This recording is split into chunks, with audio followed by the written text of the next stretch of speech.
Hello everyone. आज के class में हम लोग कविता पार्ट 2 को पढ़ेंगे। पिछले क्लास में हम लोगों ने कविता पार्ट 1 पढ़ा। कविता पार्ट 1 जो था वो शिवाजी के बारे में था और ये कविता पार्ट 2 है जो कि छत्रसाल जी के बारे में है।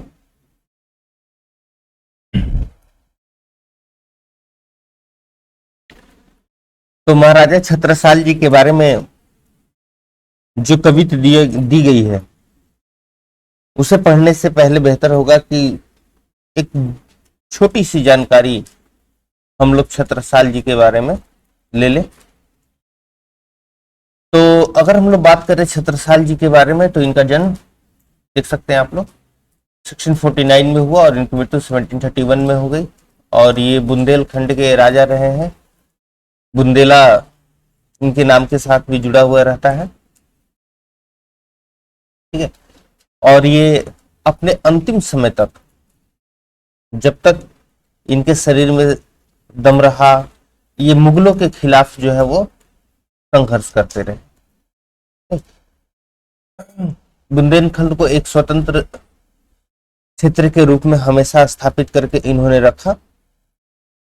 और जैसा कि कल के क्लास में भी एक बात हम लोगों ने समझी थी कि वो समय ऐसा था जब मुगलों के विरुद्ध कोई खड़ा नहीं होना चाहता था। कोई मुगलों के आंख में आंख डाल करके बात नहीं कर सकता था, उनसे लड़ने की साहस नहीं थी। वो स्थिति ऐसी थी। लेकिन कुछ ऐसे शासक हुए जो मुगलों से युद्ध करते रहे। जैसे अगर हम लोग बातचीत करें पंजाब में, तो पंजाब में गुरु गोविंद जी थे, उन्होंने मुगलों के खिलाफ युद्ध की। अगर बात करें दक्षिण की तो शिवाजी थे, जिसके बारे में हम लोगों ने कल पढ़ा। उसके बाद अगर बात करें मध्य भारत में तो बुंदेलखंड में ये छत्रसाल जी थे। इन्होंने अंग्रेजों के खिलाफ जो है युद्ध की। और ये छत्रसाल जी ये भी बड़े फेमस थे, बहुत ज्यादा इन्होंने भी युद्ध लड़ी। और इनके बारे में तो ये कही जाती है, इनकी प्रशंसा में ये बात कही गई है, यति यमुना उत नर्मदा इत चंबल उत टोष, छत्रसाल सो लरन की रहीना काहू हौश। यानी कि चारों दिशाओं की अगर हम लोग बातचीत कर लें तो अगर चारों दिशाओं की बात करें तो चारों दिशाओं में छत्रसाल से लड़ने की किसी की हौसला नहीं रह गई थी। ऐसे थे छत्रसाल जी। जो कविता हम लोग पढ़ेंगे, अगर छत्रसाल जी के बारे में अगर हम लोग कुछ ना जाने तो फिर उस कविता को पढ़ने में आनंद नहीं आएगा, ठीक है। अगर इनके बारे में हम लोग बातचीत करें तो इनके पिताजी का नाम चंपत राय बुंदेला था। और ये भी ऐसे थे जो अंग्रेजों के विरुद्ध लड़ रहे थे और औरंगजेब से इन्होंने भी लड़ाई की थी। लेकिन ये उस समय जो कि युद्ध हार गए थे और जाकर के इन्हें जंगल में रहना पड़ा था। इनकी माँ का नाम लाल कुंवरी था। कहीं कहीं सारंधा भी मिल जाता है ना, तो लाल कुंवरी इनकी माँ का नाम था। और ये भी काफी युद्ध में जो है वो साथ देती थी, ये भी युद्ध किया करती थी। तो उस समय की स्थिति ऐसी थी कि जंगल में रहना पड़ा था। और उसी जंगल में मोर पहाड़ियों के बीच इनका जन्म हुआ, ठीक है। तो वहां के आदिवासियों से इनकी जो है बहुत अच्छी जान पहचान हो गई थी। बचपन इनका कुछ जंगल में ही बीता था कुछ समय। अच्छा, जब ये मात्र 12 वर्ष के थे तो इनके पिताजी की मृत्यु हो गई थी। और मृत्यु भी जो है वो धोखे से हुई थी। कोई परिचित का व्यक्ति जो है इनके सारे रणनीतियों को जाकर के विपरीत विरोधी पार्टी को बता दिया था, जिस कारण से इनकी मृत्यु हो गई थी, इनके पिताजी की मृत्यु हो गई थी। उसके बाद कहा जाता है कि जब ये मात्र 5 वर्ष के थे उसी समय से इनको इनके मामा के पास भेज दिया गया था। दिलवार में, ताकि ये युद्ध की शिक्षा ले सके। जब माता पिता की निधन हो गई उसके बाद ये अपने बड़े भाई अंगद बुंदेला के साथ देवगढ़ चले गए, वहीं पर रहने लगे। ठीक है। और उसके बाद फिर ये जो है उस समय के राजा जयसिंह, जयसिंह का नाम पिछले बार भी आया था, तो जयसिंह के जो युद्ध की टुकड़ी थी उसमें ये भर्ती हो जाते हैं और सैन्य प्रशिक्षण लेने लगते हैं। उस समय राजा जयसिंह जो थे वो दिल्ली सल्तनत के लिए कार्य करते थे। नहीं, जैसा कि पिछले क्लास में हम लोग देखा भी था कि औरंगजेब जब शिवाजी को हरा नहीं पाया तो वो मिलने के लिए आगरा उन्हें बुलाता है और आगरा वही नजरबंद कर देता है। फिर वहां से वो फलों की टोकरी वाली जो प्रोसेस थी उसको अपना करके वहां से वो निकल जाते हैं। पहले से तो कुछ खुन्नस था ही छत्रसाल जी में मुगलों के विरुद्ध, लेकिन 1665 में कुछ ऐसा हुआ कि बीजापुर का युद्ध हुआ और उस युद्ध में छत्रसाल जी ने अपनी जी जान लगा दी। यहां तक कि अगर इनका अपना घोड़ा इनका मदद नहीं करता तो कहा जाता है कि इनकी जान भी चले जाती। बाद में उस घोड़े को भले भाई के नाम से विभूषित किया गया था। लेकिन इतना ज्यादा प्रयास और इतनी ज्यादा कोशिश करने के बाद भी, इतनी ज्यादा जी जान युद्ध में लगाने के बाद भी श्रेय छत्रसाल जी को नहीं दिया गया। नहीं, जो श्रेय था युद्ध का वो छत्रसाल बुंदेला को नहीं दिया गया, जिस कारण से इनके स्वाभिमान को बड़ा आघात लगा। और इस स्थिति में उन्होंने क्या की, दिल्ली सल्तनत के लिए काम करना छोड़ दिया। दिल्ली सल्तनत की सेना को इन्होंने छोड़ दी और उसके बाद जाकर के ये मिले शिवाजी से। ये शिवाजी हैं और ये तो कहते हैं कि शिवाजी ने इन्हें आगे का जो रास्ता था वो आगे का रास्ता बताया कि कैसे आपको अब जो है आगे अपनी रणनीति अपनानी है और कैसे एक स्वतंत्र अपना जो राज्य है, अपना जो क्षेत्र है वो स्थापित करना है। ठीक है।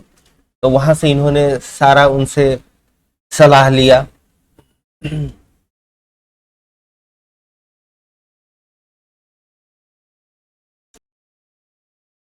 तो आगे की राह को प्रशस्त कराते हुए शिवाजी ने इन्हें स्वतंत्र राज्य स्थापना करने की ना राह दिखाई, मंत्रणा दी। उसके बाद चूंकि धन की तो बहुत कमी थी छत्रसाल जी के बारे में, तो कुछ दोस्तों की मदद से इन्होंने 5 घुड़सवार और 25 पैदल व्यक्तियों की जो है इन्होंने एक छोटी सी सेना तैयार की और अपनी छापामार युद्ध नीति के द्वारा आक्रमण करना इन्होंने शुरू किया। ठीक है। और ऐसे धीरे धीरे इनकी सेना जो है वो बहुत बड़ी होती गई। औरंगजेब से भी इनकी युद्ध हुई। बहुत बार ये मुगल सेना इनके साथ टकराई। ये सारे क्षेत्र के नाम है, आप देख सकते हैं। इन सभी क्षेत्रों में छत्रसाल जी जो थे वो मुगलों से भिड़े नहीं, और इस तरह से बुंदेलखंड से मुगलों का एक छत्र शासन छत्रसाल ने समाप्त कर दिया। ठीक है। और एक छोटी सी लास्ट बात, ये इनकी पुत्री का नाम मस्तानी था, जो बाद में बाजीराव प्रथम से दोनों का विवाह हुआ। तो छत्रसाल जो थे, महाराजा छत्रसाल, अपने समय में ये बड़े ही साहसी राजा हुए नहीं, और जिस कारण से भूषण जो है इनकी भी शौर्य की व्याख्या करते हैं। वास्तव में यहां पर जो हम लोग कवित पढ़ने वाले हैं उस कवित में छत्रसाल जी के शौर्य का बखान नहीं किया गया है, उनके शौर्य की गाथा नहीं कही गई है। यहां पर उनके तलवार की प्रशंसा की गई है। छत्रसाल की तलवार की क्या खूबी थी, किस तरह से वो रणभूमि में वो किस तरह से जब चलती थी तो दुश्मनों का वो खात्मा करती थी। इन सभी चीजों की व्याख्या जो है वो भूषण ने इस कवित्व में की है। ठीक है, तो ये दूसरी जो कवित है, ये दूसरी कवित छत्रसाल जी के बारे में नहीं है, ये उनकी तलवार के बारे में है। तलवार की गति, शक्ति, उसके धार, इन सभी की उन्होंने व्याख्या की। क्या कहते हैं, एक एक चीज को जरा हम लोग समझने की कोशिश करते हैं। एक एक शब्दों पर भी ध्यान देते चलिएगा ना, ताकि बाद में ये आपको मदद करेगी। आप लोग के एग्जामिनेशन में डायरेक्ट दो पंक्तियां दे दी जाती हैं और उनकी व्याख्या करने के लिए कही जाती है आपसे। तो अगर एक एक पंक्तियों को नहीं समझेंगे, शब्दों को नहीं समझिएगा, तो फिर कंफ्यूजन एग्जामिनेशन में बनी रहेगी। क्या कहते हैं, गौर कीजिएगा। कहते हैं कि निक्षत मयान ते मयूखे प्रलय भानु कैशी। निक्षत मतलब निकलना, मयान, मयान वो पार्ट जिसमें तलवार रहती है, तलवार को रखा जाता है। मयूखे, मयूखे मतलब हो गया किरणें। प्रलय भानु, प्रलय भानु नहीं, प्रलयकारी सूर्य, भानु मतलब सूर्य, प्रलय मतलब प्रलय, तो प्रलयकारी सूर्य कैसी, कैसी।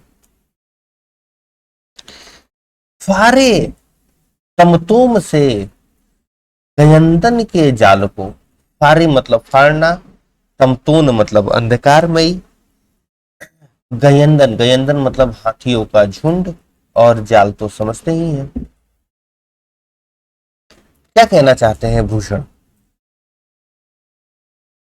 तो अगर ये पहली जो पंक्ति है, ये जो इतनी जो पार्ट ये लिखी हुई है बाद में कॉमा के बाद, अगर इस पार्ट को हम लोग पहले लेकर के चले तो अर्थ और बेहतर तरीके से समझ में आ जाएगा। प्रलय भानु कैसी,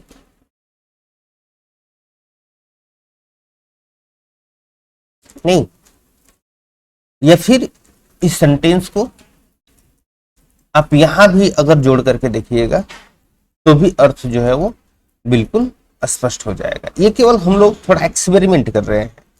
ये लिखने की जो शैली है भूषण की, उसको गलत नहीं ठहराई जा रही है। अर्थ को बेहतर तरीके से समझने के लिए थोड़ी सी एक्सपेरिमेंट हम लोग कर रहे हैं। अब जरा समझने की कोशिश करते हैं हम लोग। अगर इस पार्ट को अगर हम लोग पहले नहीं लिखते हैं तो कैसे इसका अर्थ हम लोग समझते हैं, जरा गौर कीजिए। निकलती है मयान सी किरणें प्रलयकारी सूर्य की कैसी, और उसी बात को अगर हम शुरू में लिख देते हैं तो जरा समझिए, देखिए कॉमा दिया हुआ बीच में ना, इस बात को हम शुरू में लिख देते हैं। प्रलयकारी सूर्य की कैसी निकल रही है मयान से किरणें। कहने का मतलब क्या है, छत्रसाल जी की तलवार की यहां बात कह रहे हैं। और एक छोटा सा अगर हम लोग एग्जाम्पल समझे तो मयान तो आप लोगों ने अवश्य देखी होगी बच्चों लोग ना। एग्जाम्पल के तौर पर मान लीजिए ये मयान हो गई हमारी, नहीं? और इस मयान में जो है वो छत्रसाल जी की तलवार रखी हुई है।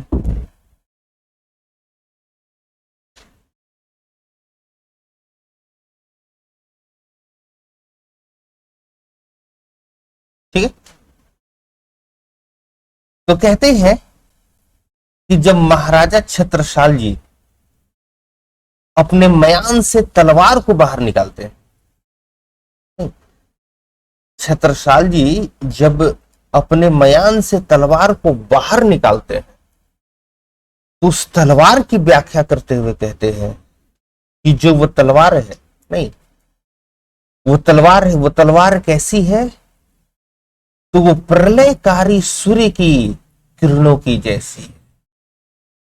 वो तलवार कैसी है? तो प्रलयकारी सूर्य की किरणों की जैसी। तो कहते हैं मयान से कैसी ये प्रलयकारी सूर्य की किरणें निकलती है या निकल रही है। नहीं, यानी कि छत्रसाल की तलवार ऐसी है कि जब वो मयान से बाहर निकलती है तो वो प्रलयकारी सूर्य की किरणें लगती है। और ये प्रलयकारी सूर्य की जो किरणें हैं, ये किरणें क्या करती हैं? फारो तमतोम से गयंदन के जाल, तमतोम से गयंदन, तमतोम अंधकार से, अंधकार जैसे लगने वाले गयंदन हाथियों की जो जाल है, उस हाथियों के जाल को ये फाड़ देती है, फाड़ देती है। जो ये प्रलयकारी तलवार है, ये प्रलयकारी जो तलवार है वो क्या करती है? वो अंधकार से जो हाथियों के जो जाल होते हैं, अंधकार में जो हाथियों के जाल होते हैं, उन हाथियों के जाल को बिल्कुल वो चीर देती है, फाड़ देती है। नहीं, कभी कभी देखे होंगे आप लोग युद्ध की रणनीतियां जो है वो अलग अलग होती है। नहीं, अगर हम लोग बातचीत करें युद्ध के मैदान की ना, तो कई बार ऐसा होता है युद्ध के मैदान में कि जो फ्रंट पार्ट होता है, नहीं, उस फ्रंट पार्ट अलग अलग तरीके से जो है वो चक्रव्यूह रचा जाता है ताकि विपक्षी दल को हमारे सैनिकों के बारे में अच्छी तरह से जानकारी या रणनीति के बारे में जानकारी ना मिले। तो शुरू में मान लीजिए कि हाथी को जो है उन लोगों ने खड़ा कर दिया, नहीं, फर्स्ट जो रो है वो हाथी का खड़ा कर दिया गया ताकि फ्रंट से, सामने से विरोधी को ये ना पता चल सके कि पीछे और क्या क्या तैयारी करके आए हुए हैं। या बहुत बार हाथियों को शुरू में आगे भेज दिया जाता है ताकि आगे से आने वाले जितने भी सैनिक हैं उन सभी को हाथिया जो है वो रौंद दे। तो कहते हैं कि जब रणभूमि में महाराजा छत्रसाल की तलवार निकलती है तो वो महाराजा छत्रसाल की तलवार क्या करती है? महाराजा छत्रसाल की तलवार जो हाथियों का ये जो अंधकार में, हाथियों का जो ये अंधकार में जो स्थिति बना हुआ रहता है, इन सभी को चीर देती है तलवार।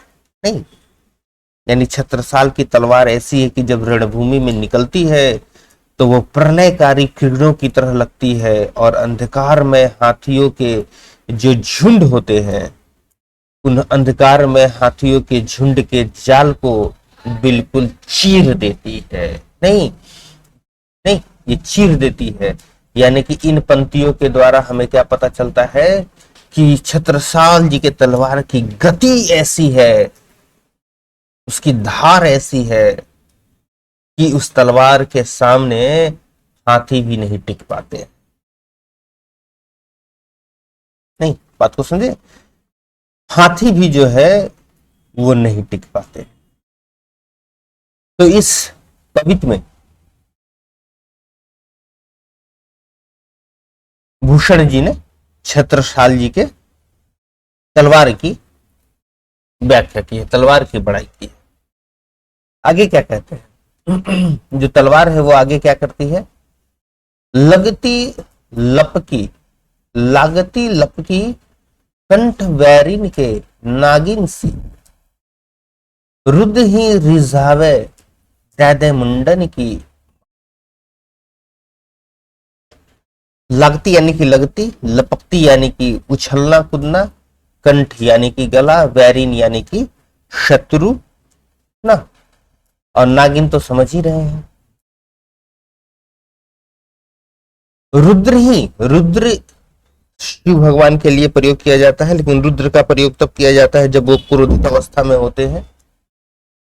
रिझावे यानी कि मनाना, प्रसन्न करना, दैदे यानी कि देना, मुंडन यानी कि मस्तिष्क, सिर, और माला तो समझ ही रहे। तो इनकी जो तलवार है वो तलवार क्या करती है? अपने वैरी विरोधियों के गले से उछल करके, लपक करके लग जाती है और गले से ऐसे लगती है, नहीं, गले से ऐसे लगती है जैसे कि नागिन लग गई। नागिन शब्द का प्रयोग यहां क्यों किए हैं भूषण जी ने? तो नागिन एक ऐसी होती है जो अपने दुश्मनों को कभी नहीं छोड़ती है। नहीं, नागिन ऐसी होती है जो अपने दुश्मनों को कभी नहीं छोड़ती है। तो तलवार भी जो है जब किसी शत्रु के गर्दन के पास पहुंच जाती है तो फिर निश्चित है कि उसका गर्दन कटना ही कटना है। नहीं, तो तलवार क्या करती है? तलवार लपक लपक करके, उछल उछल करके इधर से उधर, क्या गति है तलवार की समझिए, लपक करके इधर से उधर उछल करके शत्रुओं के गर्दन से एकदम नागिन की तरह लग जाती है और लग करके क्या करती है? उनके गर्दन को काट देती है। और ऐसे इतने गर्दनों को काटती है कि जैसे उनके मुंडन का माला बन जाता है। और उस मुंडन की माला को क्या करना है? शायद रिझावे नहीं, ऐसे गर्दनों को काटती है जैसे कि मुंडों की माला क्रोधित शिव को अर्पित करके उनको प्रसन्न करना। रुद्र ही रिझावे दैदे मुंडन की माल को।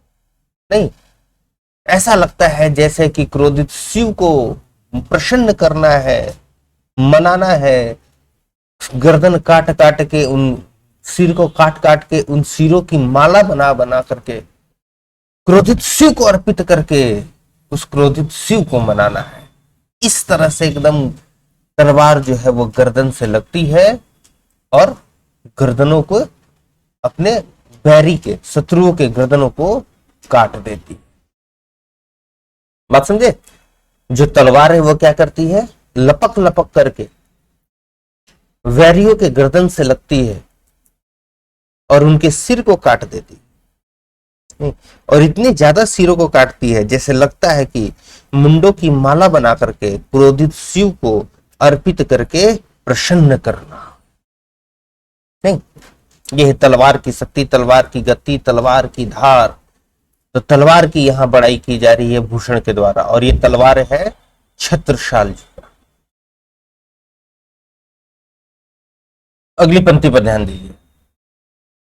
लाल लाल छितिपाल। लाल मतलब हो गया लाल, प्यारे, बच्चों को भी हम लोग लाल कहते हैं।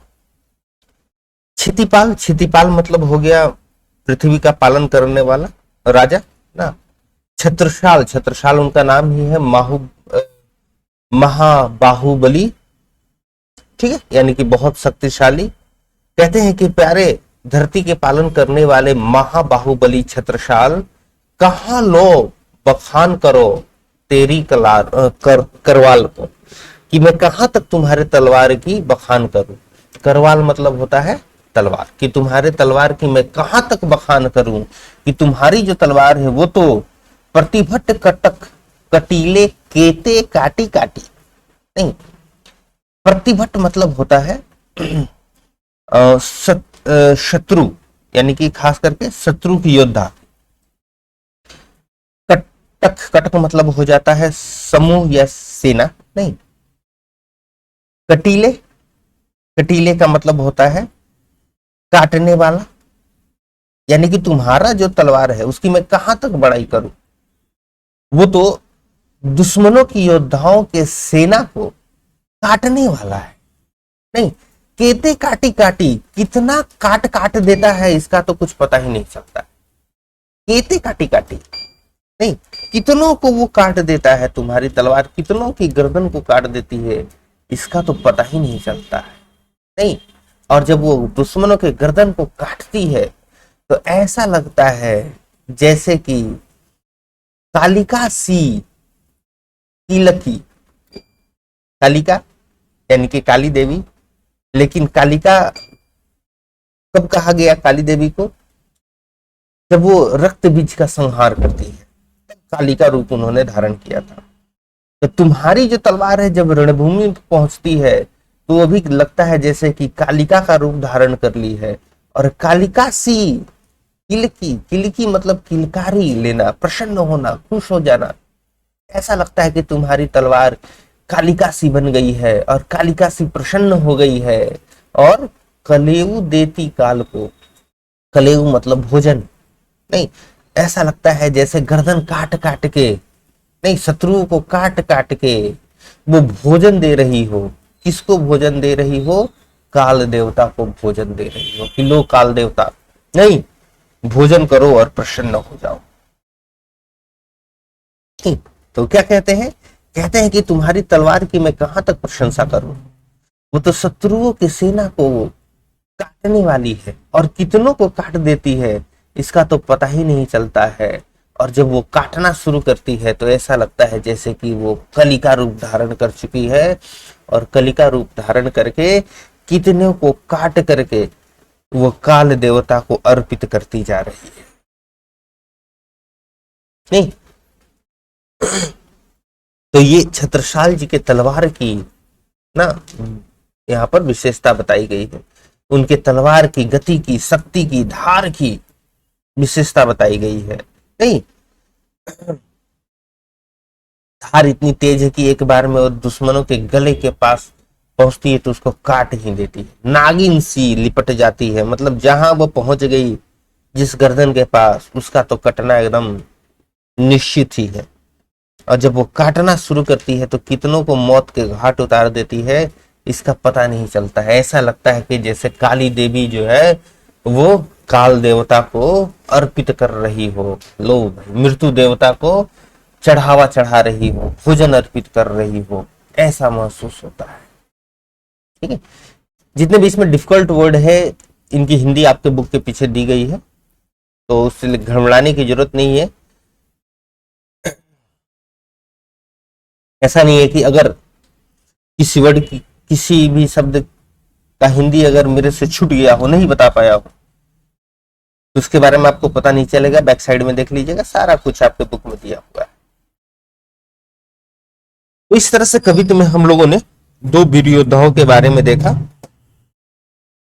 दोनों वीर योद्धा जो थे, और इसको भी याद रखिए, भी ब्रज भाषा में ही लिखा गया है ना, और दोनों जो ये योद्धा थे, दोनों योद्धा मुगल के विरुद्ध ही लड़े।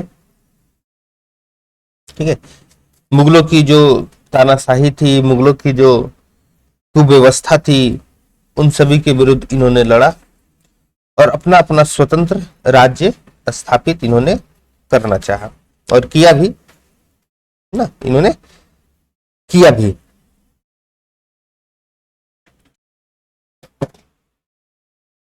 तो आज के क्लास में इतना ही रहने दिया जाए ना। इन सभी चीजों का रिवीजन करते रहिए। वैसे भी बरसात का मौसम तो आ ही गया है, बारिश भी बहुत तेज हो रही है। थोड़ी देर में वीडियो अपलोड हो जाएगा और इन सभी को अच्छी तरह से आप लोग देख करके अच्छी तरह से रिवीजन करते रहिएगा। ठीक है, नेक्स्ट वीडियो उम्मीद है कि कल फिर अपलोड कर देंगे।